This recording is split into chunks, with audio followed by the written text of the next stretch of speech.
guys, welcome back to another episode of the Harbor Site, number 17. And I get to do this one with the wife. Hey. Welcome to this side of the table. Hey, babe. How you doing? Good. I'm going to interview you, though. What? This is actually an intervention. I'm here to interview you. What's the intervention? Less gym time? I just want to interrupt your day for a date. You're just like, I need time with you, so we're just gonna record it. I'm scheduling a podcast. We're gonna talk about important things. Mm-hmm. So, what is it that you want to talk about? I think the biggest thing, I think it's good we jump right into it, really, honestly, rather than talk about it. I guess that's kind of like a facade because I already know what you kind of want to talk about. I want to talk about feelings. Oh, that's not what I was thinking. I want to talk about feelings and their role that they play in our lives. Fuck me, feelings, right? That's what you always used to say to me. I thought it was the greatest. Nick used to say that he had a cold little heart and that he just was like, didn't have a lot of emotions, but he did. Like, he would say, fuck me, feelings, right? Whenever I'd get to his little gushy insides. I mean, I still feel like I have a cold little heart sometimes. Absolutely not. Like, you have the warmest heart of anyone I've ever met. But I don't get emotional. False. Okay.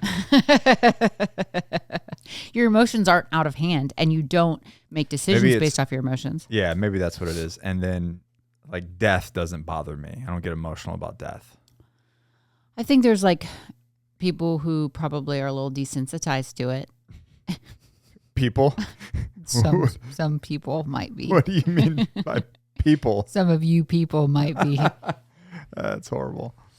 You know, it's not even really your fault, though. I mean, you're a little desensitized to losing people, and especially early and suddenly. And loss is heavy regardless. I was talking about that with a client yesterday, like talking about dads, and we're talking about basically whether you have a shit dad or a bad dad, it's still your, or a good dad, it's still your dad.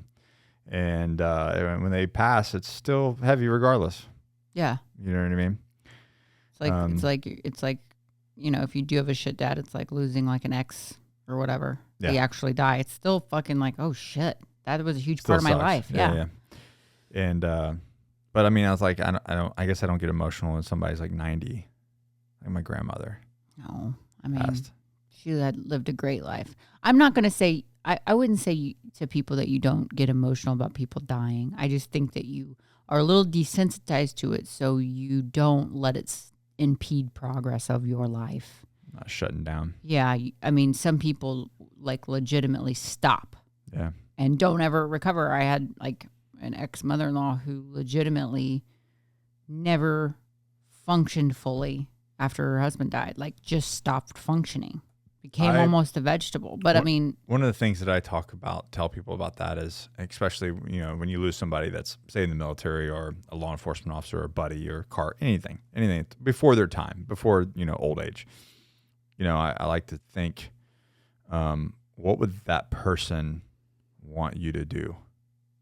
Do you know what I mean? Yeah. Like, what would if they like popped back, their spirit, came back as Casper and was like, hey, what would their advice be? What would they want you to do?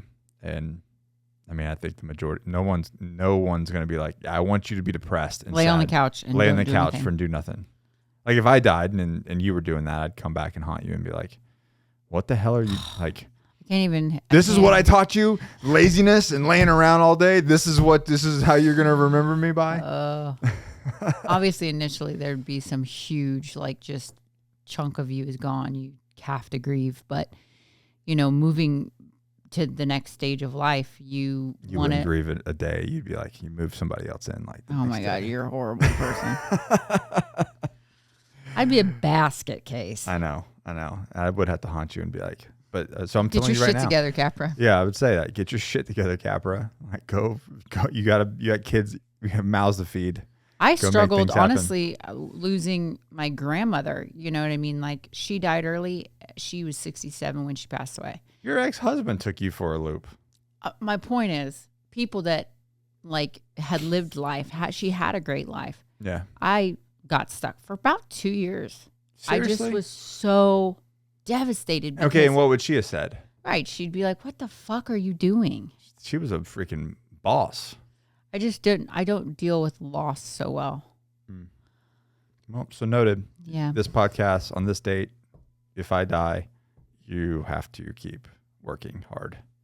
Get out of bed. We were kind of talking about it the other night, though, too, just because like we went on that long motorcycle trip with Indian Motorcycles, which Matt and Bonnie, oh my God, that was amazing. Thank you so much. Yeah. We did that. That was super fucking dangerous. Like riding motorcycles. You didn't realize. Oh my God. So we have not ridden a motorcycle together since before I was pregnant. Right. It's been at least 2 years. I shut that. He was like, nope, We're done. no more motorcycles for a while. So we hadn't ridden in a long time. And having a kid riding a motorcycle, I was like, woo, yeah, fucking all right. Fucking I live on a motorcycle.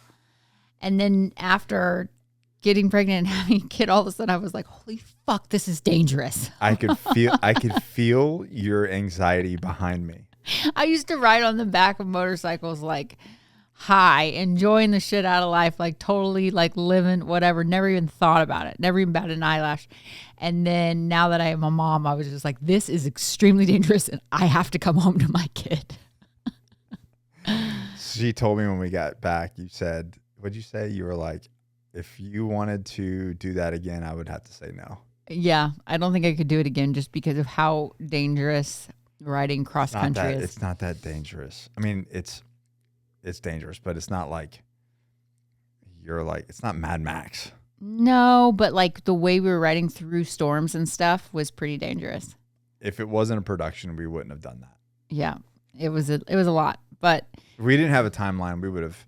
So if you're on your own, you just, even if you get uncomfortable, you just pull over, like under an underpass, and just wait it out, and just hang out. Right, we didn't do that. We just kept riding. Yeah. What was the scariest moment on that trip? Definitely the bridge.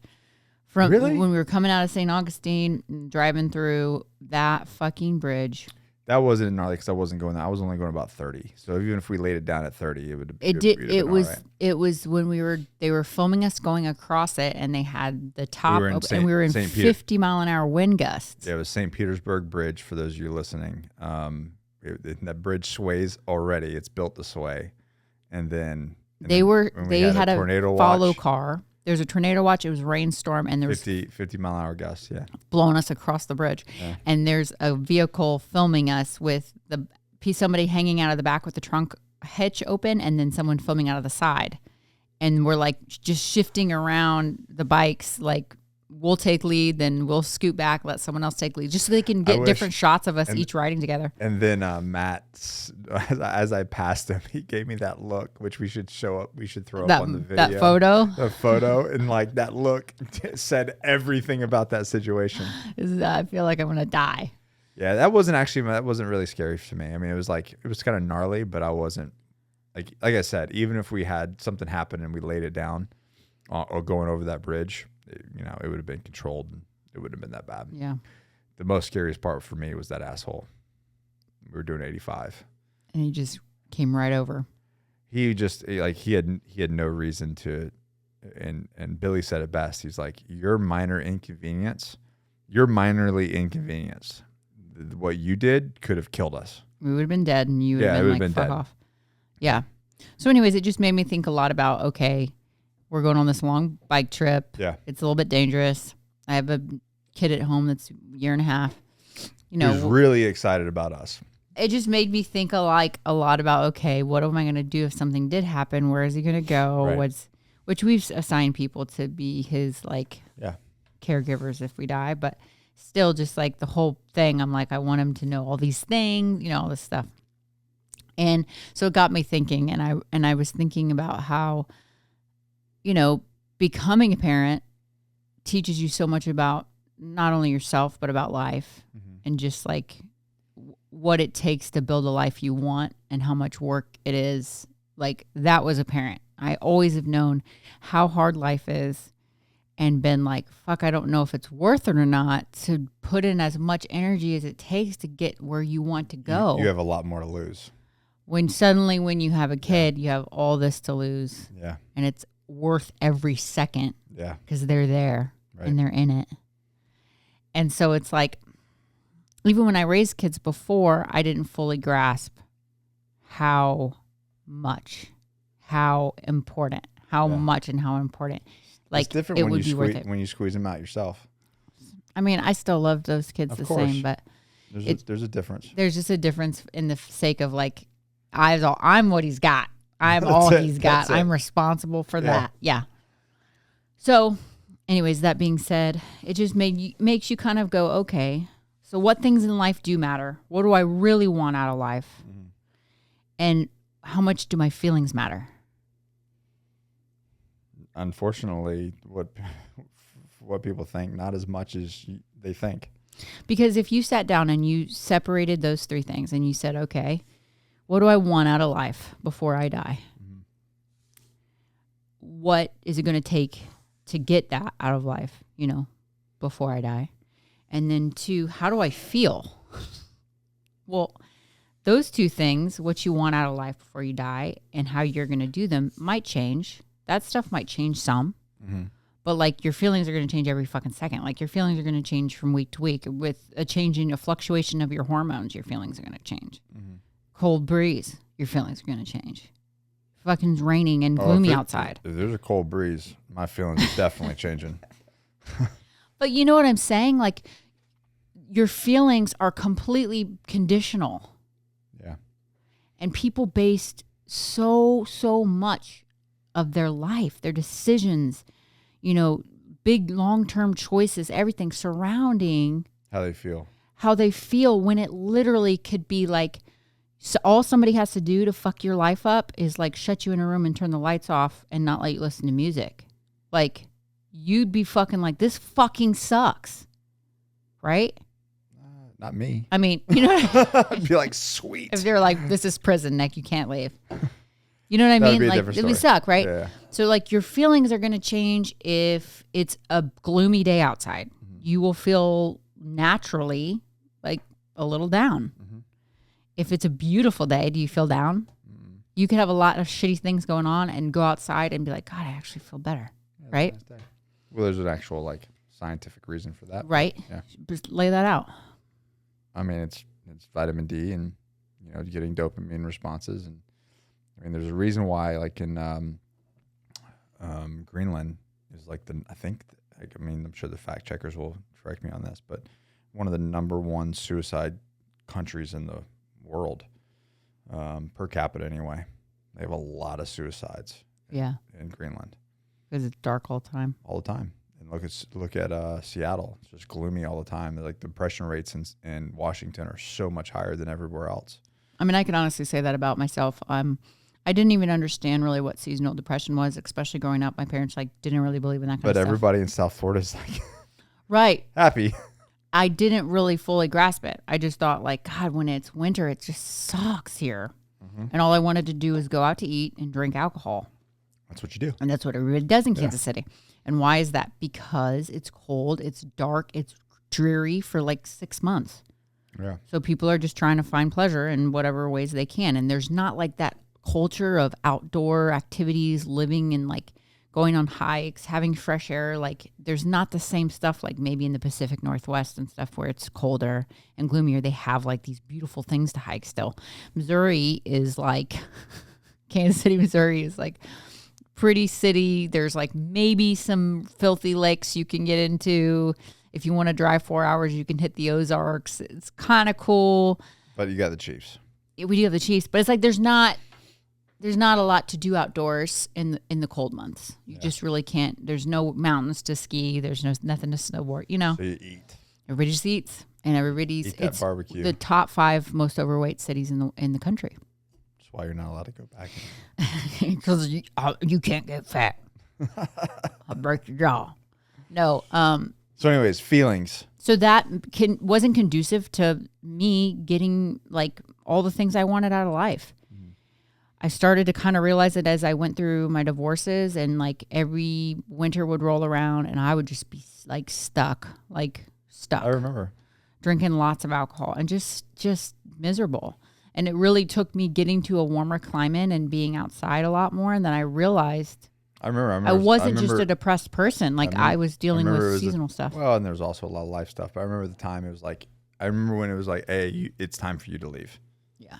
It's time for us to move this situation forward. Nick was like, you have to move here. Yeah. But you know what? You got here and you were like, I love it. I did love it. I do love it. I love it. Because your first couple of places that you lived were right on the beach. Yep. Yeah. And I do. And it made a huge difference. It was a big change.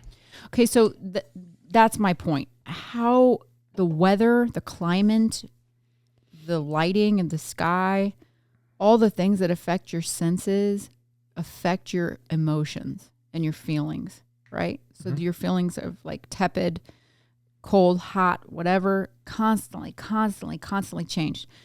So if you're basing your decision off of emotions or off of feelings, instead of using your feelings as just like indicators, okay? So like I feel down. Why do I feel down? What's going on with me? I need to bring awareness to this issue. This feeling. I hate all of it, but keep going. This feeling that came up is something I just need to figure out why I feel this way about something and then deal with it, right? Oh, God. But the whole, I don't really dig the whole introspective thing. Well, what's your solution then to processing your emotions? Action. Action alleviates anxiety. It alleviates stress. It alleviates everything. Okay. So you can forge forward. I think that's probably works for a lot of people too. And even just processing it in the sense that like, I feel fear. I don't care why I feel the fear, but I'm going to go ahead and do it anyway. Well, that's not really, fear's a good thing in some levels, but that's not what I'm necessarily talking about. I'm talking about action alleviates. So like you said in your book, How to Be a Miserable Cow. Like if you're waking up and you're taking your emotional temperature, like, how do I feel today? Do I want to get out of bed? You know, like that's a problem. Regardless of how you feel, you get the fuck out of the bed. Right. And then, you know, if you're going to do the whole make your bed thing, you make your bed. That's a win for the day. Right. I don't think you have to make your bed. I don't ever make the bed. Yeah, I make the bed every day. Yeah, I don't want to make the bed. I'm still successful. I tell myself every day, he probably appreciates so much that I make the bed every day. Totally care about the bread being made. It's just one of those myths. Like I get the thought of making the bed, but the point of it is you stack wins and you do action. And there's so many people, especially a younger generation, that are, like you said, they're basing their decisions based off how they feel and vice. Being more action oriented, execution oriented, and then that's where true change comes from. It's actually ironic. We were talking about after today's team workout. So for those you don't know, every Friday we do a team little grinder session, and it's not always crazy. Nobody dies usually, and nobody pukes usually. There's a lot of puking. No, there's nobody's ever puked. That's not true. Who puked? Lots of people have puked. False. Okay, continue. I have to fact check that. The fact checkers on that. Anyways, but then we do a little leadership lesson at the end and talk about a concept that can benefit them, and a lot of time it has nothing to do with work or this work. It's just investing in our people, team building. Yeah, to where they become. We want everyone to grow here, and eventually people grow away. And you should, any leader should want that. You shouldn't want to like take people and like hold them hostage for their entire life. You should see them to, grow past their potential. So if they grow past our company, then they got to go. Yeah. Or unless they grow in the company. But at some point, most people have to grow past it. But anyways, I was talking about that whole concept of like, I guess this is a kind of a hot topic, but like the thought process of one of our catchphrases is the pursuit of happiness. Mm-hmm. And if you're just constantly chasing happiness, that's that whole pleasure versus purpose thing. Never satiated, right? So like you got to think there's an entire country over the past couple hundred years that have been chasing happiness. Vice, we have, our political enemies maybe, who's like look at Russia. What's their basis? Are they the pursuit of happiness? No, it's what benefits the state. When I asked everybody today and after the training, I said, what is Russia's kind of catch line? It's like, what benefits the state? So you have almost an entire country of people that are just like, what is good for the greater good? The greater good for Mother Russia. That's a very different thing than a bunch of individuals going, I just want to be happy. Right. Nothing wrong with being happy. But like if I take a normal guy and I say, I just want you to be happy, what happens is, without any sort of direction or execution, it's drugs, alcohol, women. One or both or all. Yeah. Yeah. And maybe some money things thrown in there. Mm-hmm. But at the end of the day, that is a black sinkhole of grossness. Like, you will never be satiated. You will always, it's like a drug. It wears off. So you feel good. Something makes you happy. You feel good. And I'm saying externally from drugs, alcohol, women, but you feel good and then it goes away. Right. Because you're just chasing happiness. It's insatiable. It's like sugar. Yeah, exactly. It wears off and then you're like, fuck, I need more. Yeah. I need to fill that hole again. But you got people, the other people in the world that are chasing purpose. And if their country is built on purpose or meaning, like look at Israel, that is from a culture, from birth, from the time you're born, that entire culture is on purpose. Well, and they're not searching for... That's in your family, right? Yes. Yeah. Yes. My grandfather is Israeli. Mm-hmm. So it's not just about like maybe having purpose, but also meaning. And like, if you're thinking about like, okay, I read this thing the other day. It said, if us as a culture are in the pursuit always of happiness and we're just trying to find the next thing that'll make us feel good, we'll constantly be like, just putting look at our entire culture is built upon excess. Mm-hmm. We're the only nation in the world that is of excess as us, more than us. There's no one that has more excess than we do as a whole. We just look at our houses and the way we live. Right. And yet cars, we're houses, the most depressed. We have the most people on pain pills. We have the most people addicted to pain medication, Xanax, antidepressants, all those things. So it isn't stuff, right? Happiness isn't in stuff. We can agree upon that. So then we have everybody looking for all these other methods, like you said, coping mechanisms, things to find. Well, like for instance, in countries like Israel, where their pursuit is meaning. Mm-hmm. And for them, meaning, it could be a lot of different things. A lot of them, it has to do with the religion.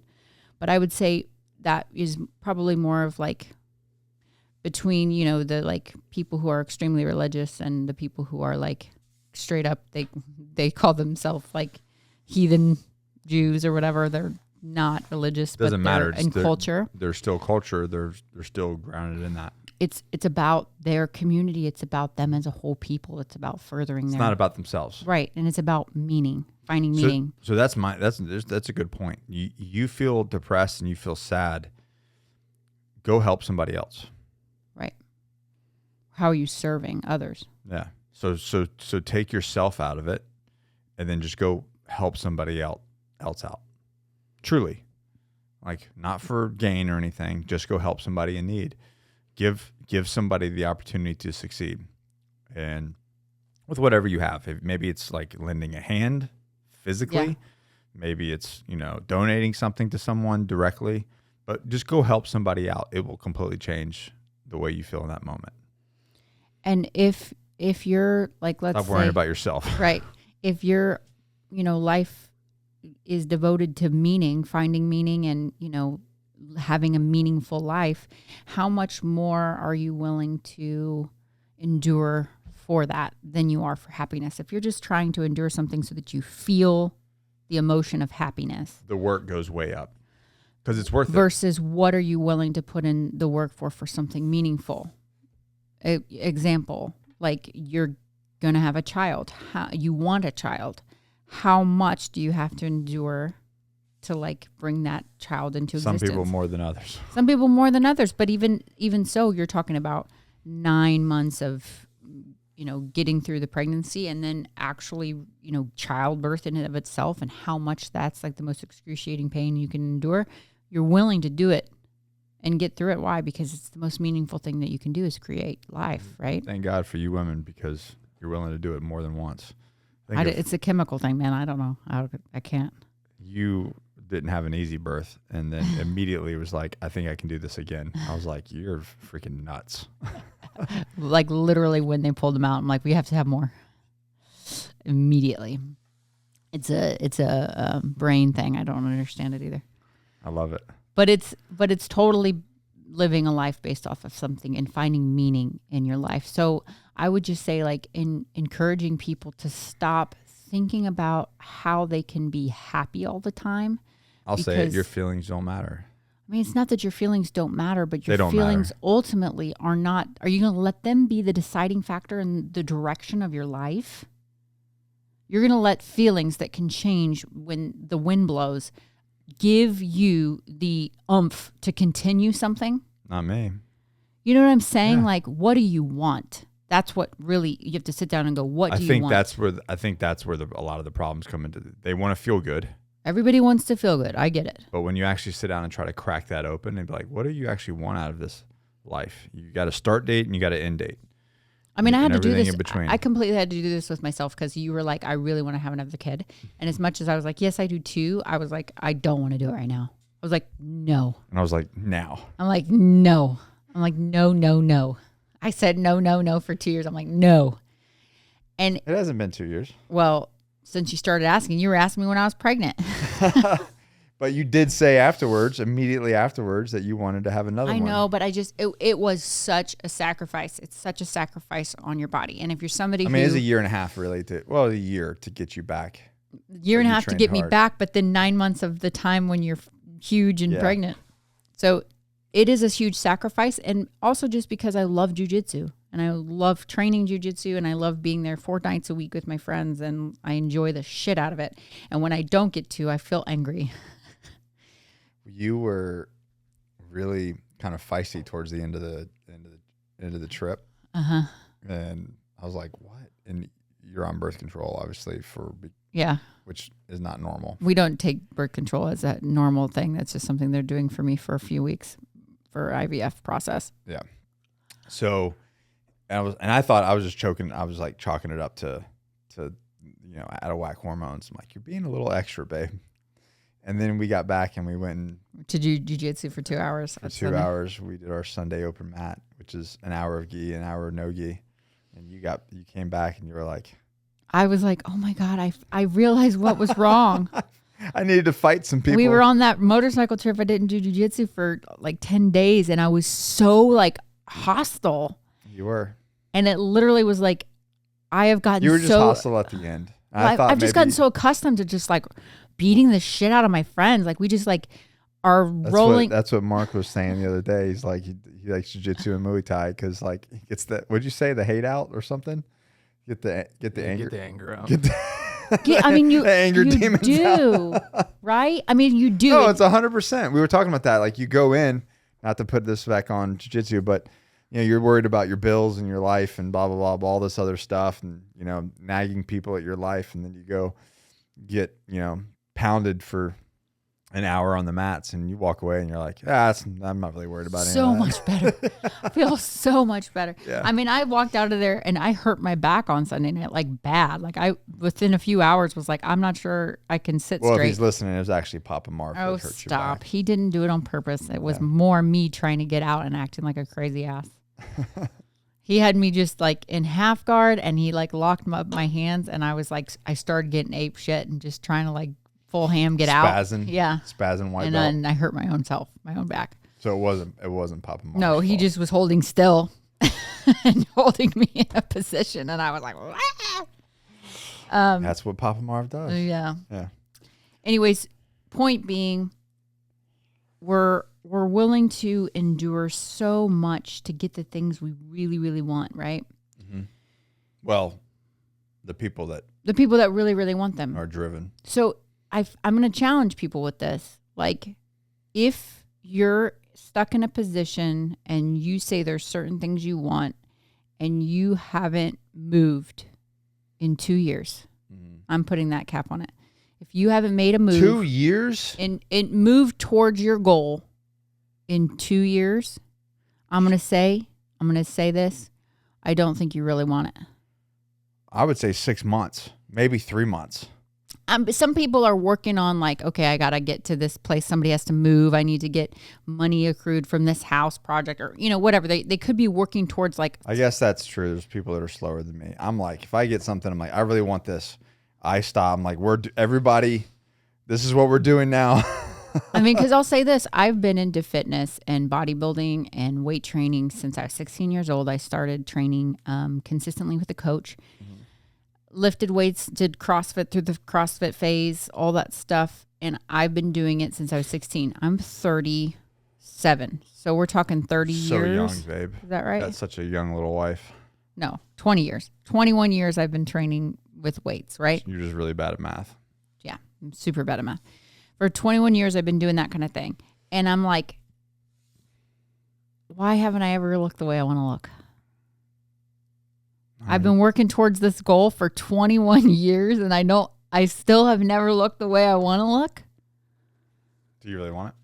Right. Did I even really want it? So then it came down to how many times did I say, okay, well, like I had a rough week and I'm just exhausted mentally and I like don't give a fuck. Like I deserve to have a night out and feel good and go drink 20,000 calories or whatever. I can tell you that if Did you drink 20,000 calories? I don't know how much it would take to drink 20,000 calories, but my point is. Could you do it though? I'm pretty sure that drinks have around 250 a piece, depending on what it is. Mm-hmm. So that would be a lot of drinks. But did the old Miss Capra be able to handle that? I mean, I definitely could kill a bottle myself back in the day. I had a problem. You were a handful. Yeah. Anyway, so point being, I didn't really want it. I wasn't making decisions to look the way that I wanted to look every single day. I was making the decisions sometimes when I felt like it. When I didn't. You know what I call that? What? That's not even what I call it. I stole it from somebody. Fuck around itis. Fuck around and find out us itis. No. Oh. No. Why are you always trying to fight people? You're so aggressive. If you guys don't know. If you ever see me with black eyes, it's not from jiu-jitsu. Or maybe it is. Maybe we were doing jiu-jitsu. But no, fuck around itis. It's like that. It's like I love Dr. Nadolski's memes, but he has a bunch of those memes where he's like, I did so great this week, so I deserve the weekend to like pound a package of Oreos and pizza and beer and whatever else. You know, you're on the bike, everything's going good, and you just reach forward and put a broomstick through your front tire. Like, the weekend's here. Right. And like a diet's the easiest way to like, point it out. Say, okay, well, obviously the analogy of fitness is very simple. Right. But I mean, in every aspect of life, if you haven't attained the things you want to attain, I think it's important to look at what's holding you back. And a lot of times it has to do with us as Americans just wanting our little creature comforts and our little things to make us feel good. Yeah. And we spend money where we don't need to, and we buy things we don't need in order to fulfill. Starting to sound like Tyler Durden. I mean, we do. We have excess everything to fill something that we're needing inside of us instead of going after what we really want. It's like instead of treating the disease, we're just like putting like Band-Aids on symptoms, right? And it's like if you really want something, if this is where you want to go, then you have to like completely deal with the disease. Can I take it one step further? Yeah. So one of the reason the whole concept what we were talking about this morning post training was doing hard things and that growth. I just did a podcast with what was the name of it? The guy in Dublin. Cycling podcast, something in Dublin. Anyways, but we were talking about doing hard things, and growth is on the fringe. If you look at any type of growth at all whatsoever, physical, mental, spiritually, whatever, you have to get uncomfortable. If you stay in your little circle or your little comfort zone, you're going to be there forever. All growth happens on the fringe. So like if you look at, just your body growing through, like for me, I think I grew like 12 inches over a summer. You know, you've seen my scars. Mm-hmm. I literally remember laying there and like aching. My hips would ache because they were growing so fast over this period of summer when I was like 10 or 11 years old. And that pain, that uncomfortability is what's causing me to grow. So what happens, again, back to the fitness thing. You go to the gym, somebody walks in and is like, hey, I want to get bigger muscles. Okay, well, I'm going to put you in the gym. I'm going to put you under hypertrophy, and I'm going to rip your muscles to shreds, and then I'm going to refeed you and give you the nutrients to grow. But what we're doing is we're actually causing pain and discomfort and damaging you so that you can grow. Well, that's in anything, whether it be public speaking, starting a business. I mean, I don't know, whatever it is, whatever you come up with, you know what I mean? Jumping out of a plane. Anytime that you want to grow or you want to move the needle or do more, you're going to have to get uncomfortable, because all of growth happens on the fringe, happens on the edges, and you have to push those. And every time you do a little bit more, you push and you get a little bit further, and then that becomes your level. And then you just have to keep going that way. And it gets easier, but then you make it harder for yourself because you're constantly trying to grow. And I think you can even see it, especially with people who've done a lot in their life. Mm-hmm. There's constant change and evolving of the things and the definitions of what they were seeing as success and what it took to get there. Yeah. Right? I think that's the biggest thing, is that whenever you figure out what it is that you want to do, you need to start assessing that goal. And you taught me this. Take that goal, break it down into phase lines of exactly what it would take for you to do 20 steps of work towards that goal a day. Yeah. So for instance, like if you're saying it's to lose this much weight. Well, it's like, how do you eat an elephant? One bite at a time. But people look at the big picture and they just go, oh, it's way overwhelming. I can't do that. But instead of looking at it, like, I like the whole thing. Like the weight thing is easy. So a lot of times what we talk about with the Agoge clients is okay, you're gonna lose 30 pounds in 90 days. I mean, I've done this. You've watched me do this. Okay, that sounds like a lot, right? And for the majority of America, the world, that's a huge amount of weight, right? So okay, let's break it down. 30 pounds in 90 days, 10 pounds a month. All right. And you break that down to a week, 2.5 pounds a week. And that breaks down to a day, I don't know, 0.33 or something like that. It's not that much. Mm-hmm. Like, I can build a routine in my day to hit weight loss of point something a pound. Yeah. You know what I mean? Which I think just it is. Bring it up. Yeah.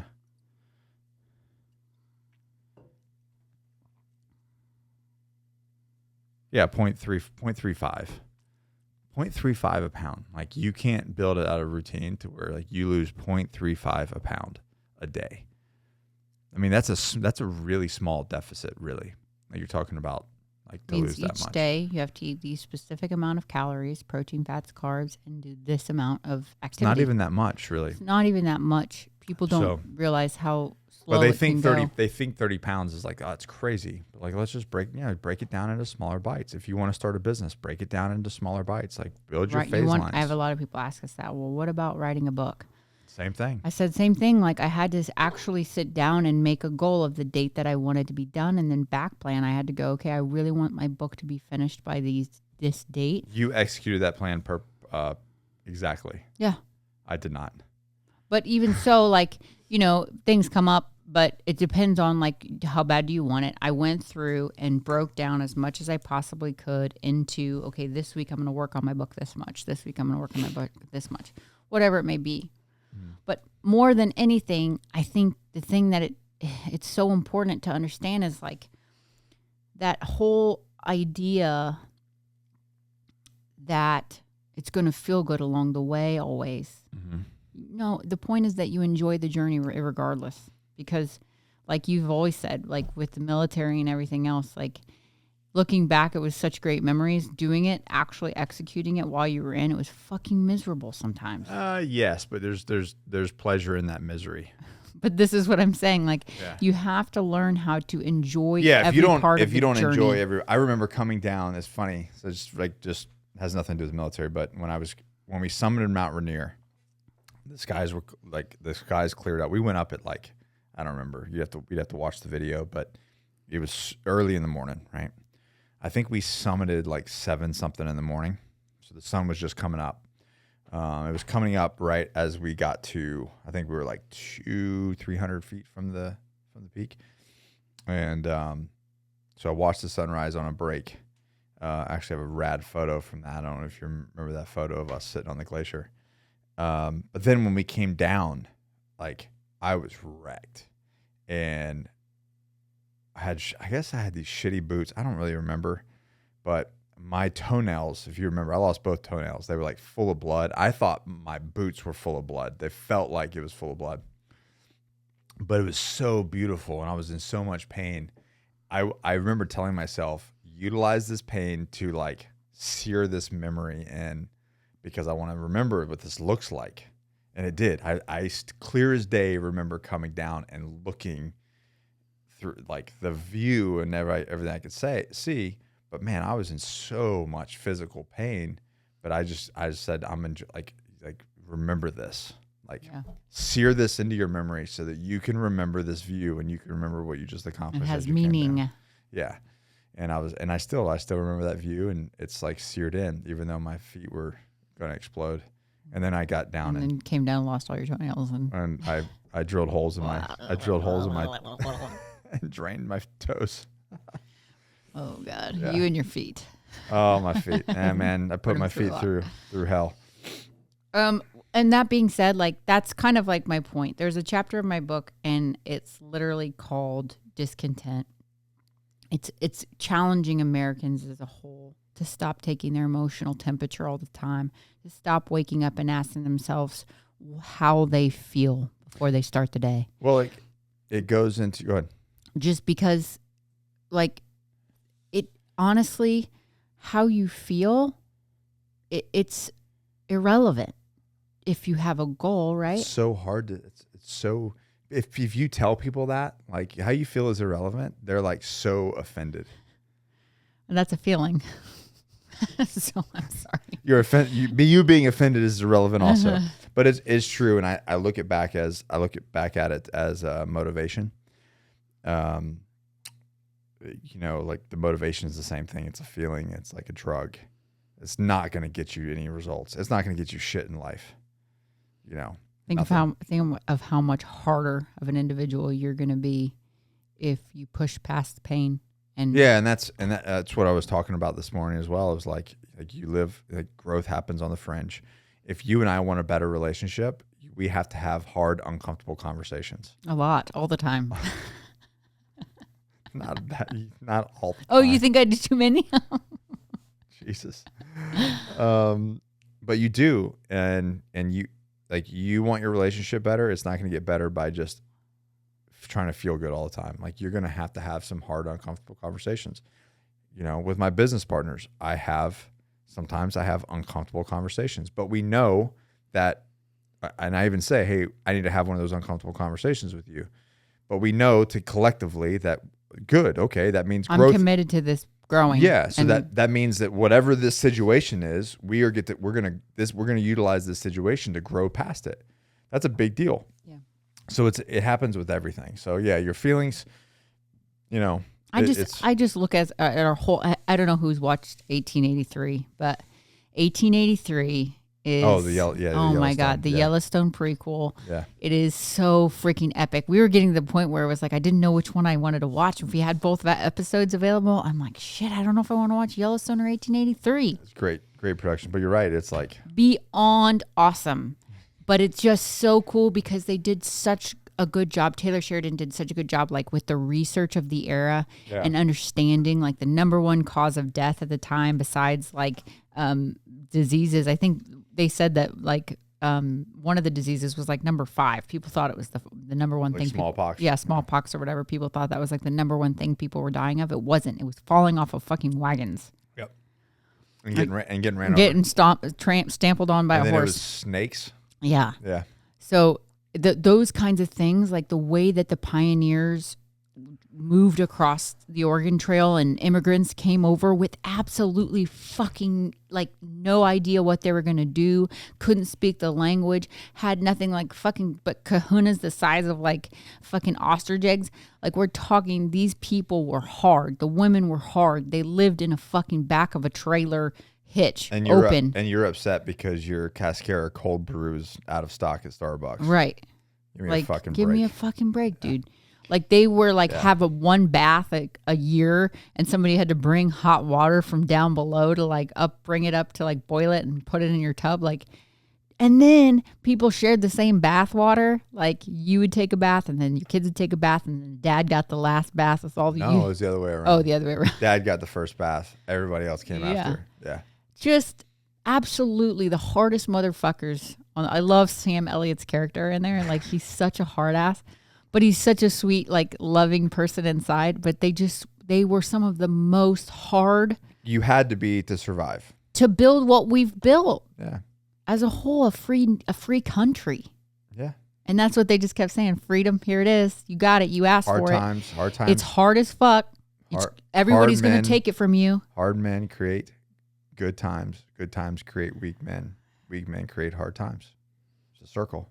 Oh my God. We're in that fat weak men time. Weak men creating hard times. Yeah. Okay, elaborate on that because I want you first. Can you say that again? What? That whole thing. Yeah, hard men create good times.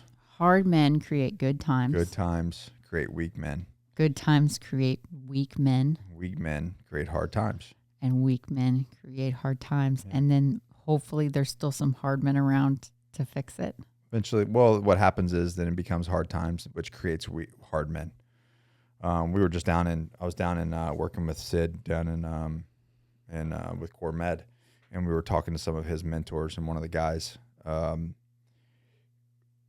So a little backstory on this guy, he in the matter of 90 days lost $350 million. And I don't mean lost like as in like, I don't know where it went.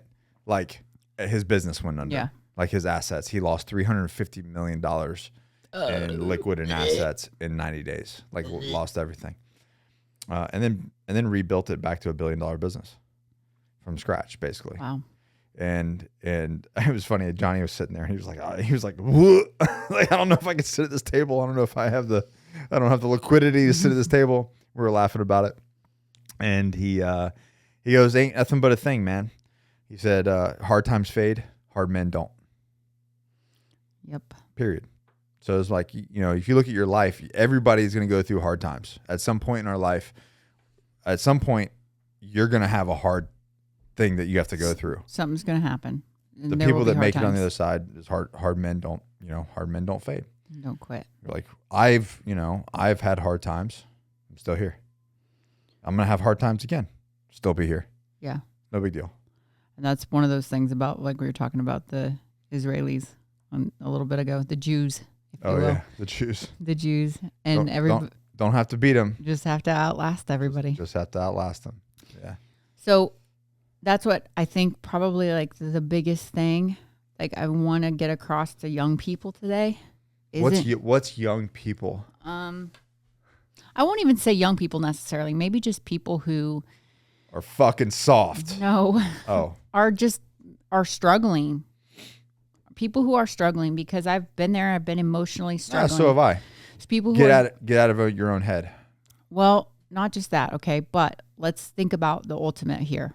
Okay. Cause like, yes, when somebody's struggling and they're like depressed or full of anxiety or whatever, you can say, get out of your own head. And it's like, cool. Thanks, bro. The thing is like I love what Carl Munger from Gallant Few says. He's always like, I'm sad, I'm depressed, my life sucks. What are you doing about it? Nothing. Well, maybe that's the problem. Get off your fucking couch, go outside, go for a walk, go do some push-ups, go meet a friend, go fucking find a friend, go to a gym. But I mean, that's what I'm saying. So that's where, to me, I use those emotions as indicators, because it's like, okay, why am I feeling this way? Now, because I'm so emotionally aware and really woke, if you will, like I understand myself in the sense I don't even like the way that sounds. I know. But I'm actually woke to the fact that like my emotions aren't going to be the thing that rule me. Yeah. So I'm saying, okay, why do I feel this way? Why do I feel stress and anxiety? What are the two things I'm doing? Like you were saying, I was being super hostile after that trip. And like I was being so hostile. And I really was starting to like get negative in my own head about a lot of things. And I'm like, why do I feel this way? And it was a red flag for me to go, I need to figure this out, because I don't want to treat people bad, and I'm coming across bitter, and I don't want to be a miserable cow, because I'm not really sure why I'm feeling this way. I could make a list for you of the reasons why I felt certain feelings, like things that were irritating me or picking at me, but really ultimately like deep seated, why did I feel that way? It wasn't until I went and worked out really hard and did jujitsu that I realized, I really did have a lot of like pent up aggression that I needed to deal with. You're an aggressive person too. And that was like growing up, something that I always struggled with. I needed a place to put that. Because I didn't have an outlet for it, I turned to partying. Mm-hmm. I just needed an escape from it because I was angry a lot. So I feel like those things as emotional indicators of like, okay, well, what do you need to do different? When people tell me and when people tell you, man, I feel depressed, I'm not sleeping. Okay. Let's talk about that for a second. Action items. Right. What are you doing? Well, nothing. Okay. Well, first of all, is maybe you're not sleeping have anything to do, like, are there things that you're doing before bed? Maybe your testosterone's low. Maybe you're not using any, like, you're not getting any serotonin into your brain from workouts. Well, my thing is like, okay, first thing, I'm not sleeping. Do you have a sleep protocol? Well, no. Okay. Well, there's step one issue. Right. You know? So I'm depressed. Why? Right. Why? Like, I don't have time to be depressed because I'm too driven on my goals. This is what he's getting at. Every single thing that comes across your brain's desk, every single thought. Like, here's this guy. I just see like a guy in like a white short sleeve button up shirt, like Milton. Yeah, Milton, like stamping papers. I just do my best until he turns into the falling, Michael Douglas from Falling Down. Like, he just cracks. He's just doing all this paperwork, right? And he's getting all these emotions that are coming across his desk and choosing whether or not to think that thought and keep it or say, okay, wait a minute. Yeah. Okay, so as those things are coming across, what are the action items and steps that you can take to deal with them?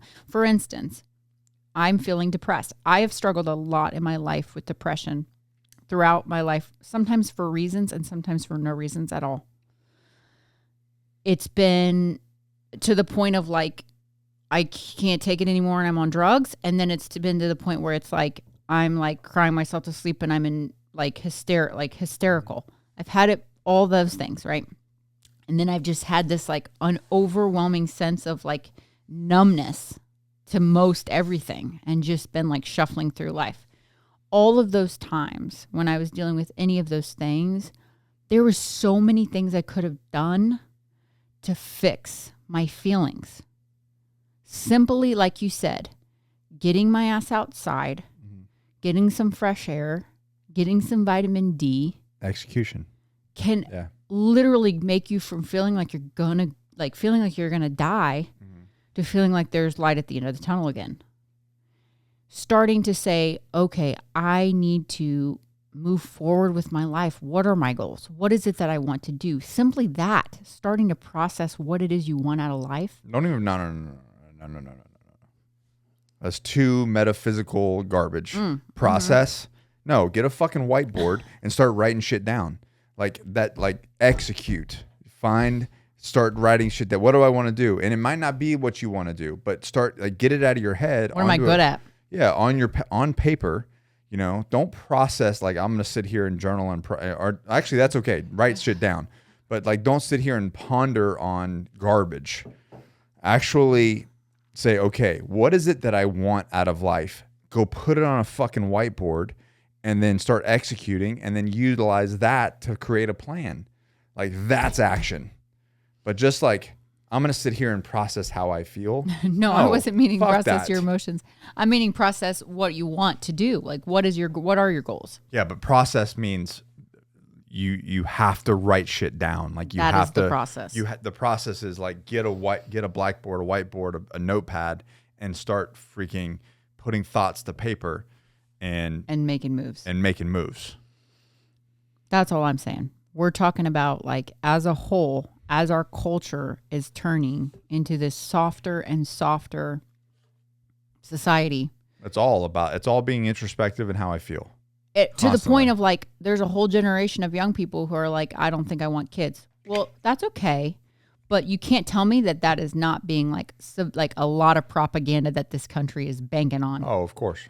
They want us to slow down the population. Well, they've said that. It's now they've come out in public and said it. So, One of the most meaningful things that you can do in life is create a family. One of the most meaningful things you can do in life is serve others. Mm-hmm. One of the most meaningful things you can do in life is make a valuable partnership with someone and build relationships with others. It's also serving others. Right. Even if it's your partner. So I think if everybody takes nothing away from this podcast, but that your life is more valuable than just how you feel or your happiness, and the things that you can create in this life are bigger than like a garden. Like, yeah, you can do so much more, but you have to be willing to put your feelings on hold or process them and start making some moves. Execution. It's all in the execution. Right? Yeah. Thanks, babe. How do you make yourself a harder person, a hard man? Doing hard things. Going through what you're going through. It's a good man. I wouldn't say a hard man. I'd say a good man. Good man can do hard things. Going through what you're going through is probably sucking. Whatever it is you're going through might suck drastically, dramatically, but it's only going to make you stronger if you let it. Or you can let it cripple you and get stuck forever. And listen to your inner bitch. Never listen to your inner bitch. That's all. That's it? That's what you got? Well, for those of you that listen to this, I'm excited to announce, and this was by no means the topic that I would have, like, I don't know. Wove it together? Why not? I think it's perfect. It is perfect, but it sounds almost like it was planned. It was all a lead-in for this plug you're about to give us right now. But it wasn't, actually. It's just, it kind of worked out that way. That's how life works out for us sometimes. All good things work out for me. Anyways, which you should say to yourself as well. I learned that from this lady right here. Because I'm a very mentally hard person. And sometimes I don't think that. I'm like, no, I must struggle. Everything must struggle. That's not true. Anyways, but yeah, we've launched our Always Forward mentorship group, and something that I've been wanting to do for a very, very long time. And to create a platform, and I've done it for, I've done consultations, I've done stuff, but I've never in a mentorship coaching platform and a group thing. So we're launching the one-on-one side, and which we've been doing privately, with a handful of individuals. And then now I'm launching my mentorship group, which is the links below in the show notes. Wherever you're listening to this or watching this, it will be down below. It's on my website, so you can find it there at nickkoumalatsos.com, but the links are below. And we'll be doing weekly calls and action items, and basically everything that I've done, everything I've learned in special operations in my prior career, and everything that I learned in business in the last 2 years, I'm giving you the keys to the kingdom. So if you want to move the needle in your life with yourself, your fitness, your health, your relationships, your parenting, your business, family, feelings. We're definitely going to address the feelings thing. But I've done this with I put a portion of this in the Agoge, that all of our clients that are doing the fitness portion side, they get a portion of that because it's built into the Agoge 4 pillars.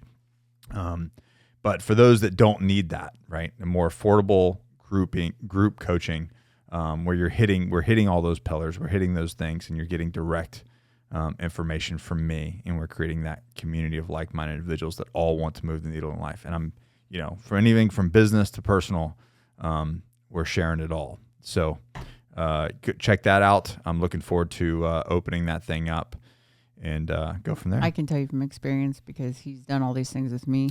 In our relationship, we've had goals together and separate, lots of goals together and lots of goals separate. We went through a period of time where that was like really our entire focus. We put every ounce of energy into list of goals that we made together.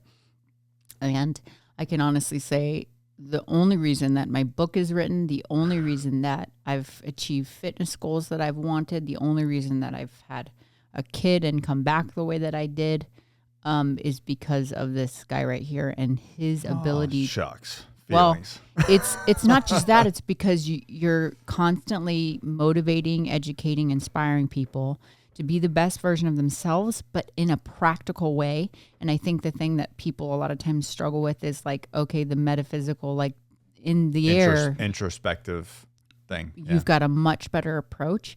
It's very hands-on. Your phase line approach to attacking goals. Like there literally is no way you cannot get better and achieve your goals with him as a coach. Like I can just promise you that. There's no way unless you just quit. Because here's what I can tell you. Yeah, you won't quit on me. You're quitting on yourself. Yeah. I know that, we have a kid in the gym. We talk about him a lot because we're just so impressed with him. He's 16 years old. Oh, Jack. Oh, Jack, if he listens to this. I don't think he does. I don't think so. But we're so impressed by him. He's a 16-year-old kid. He's probably 6'3". Yeah. He's long, lanky, skinny kid. And like, I don't think I've ever seen him miss a jiu-jitsu class. He is at jiu-jitsu every single day, rolling with grown-ass men. Yeah, he's so big that he doesn't really. I mean, he's not. He doesn't heavy. do the teens class as much. He's too big. He's too big for the teens class. I mean, I help the teens class. He's too big. He's getting crushed by adults every single day. And he keeps showing up.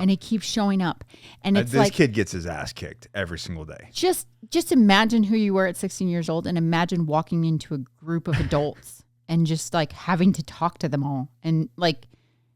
And then letting grown men. Let them just smash the shit out of you. 20s to 50s just beat the shit out of you. And take your ego and just like shove it up your butt. And show up again and do it again. Like there is no way, regardless of how amazing that kid gets at anything. That kid's going to be a killer in a few years. He, no matter what, will be successful at whatever he does because he's fucking showing up and putting in the work. Yeah. And so that's how I feel about this whole program that Nick's putting together for the mentorship program and for the one-on-one coaching. You absolutely will meet your goals no matter fucking what. If you show up and you sign up, you will hit and attain whatever it is. And I am like 100% money back guaranteeing it. I'd say it's a hell of a plug. What do you say, Mark? Yeah. That's a pretty good plug. Thanks, babe. I mean it. Was there any other business that we need to talk about? I don't think so. Not right now. Johnny Slick's water-based pomade is out. Beast bars are out. What else is coming? Down the pipeline, you got some. Johnny Slick's is on Amazon. If you need Amazon Prime, if you need some of that. Formula 49. Formula 49's on Amazon now. So if you got a last minute date night, you're on Amazon Prime. And you run out, God forbid. Yeah. We got Johnny Slick's on subscription now. Get it. You get anything, you can subscribe and save. My men, that's right. On thanks, babe. Yeah. Yeah. So we just finally it's taken me like 4 years. We finally got the subscription model back up, and it was more of a technical issue on the back end for me to get it the way I wanted it. But now you can subscribe to all of our mainstream products. And you save 10%. They just show up to your door every month, so you don't have to run out. And men 30 and above, get your blood tested. At a minimum, get your blood tested. Links are below with Core Med. Want to talk about feelings? Yeah, if you're that shit in your feelings, real good. get your blood tested if you really are kind of feeling weird, which most guys are. I mean, at the end of the day, once you hit 30, regardless of what you've done in your life, your testosterone's dropping, which is a natural thing of aging. But fuck that, I'm running hot all the way to the end, man. I'm gonna be like old Sylvester Stallone, 75, and just jack tan and rip as much as I can be, and crushing life. Anyways, all right, love you guys. Everything's in the show notes. Thank this lady. Go follow this lady on Instagram. She's a badass. Thanks, babe, for this. And all right, guys, that's it. Screenshot this, tag us, we'll share it. If this provided value, that's how we're going to get this message out there. It's how we're going to change people's lives, and that's what it's all about. And other than that, we'll see you guys in the next episode.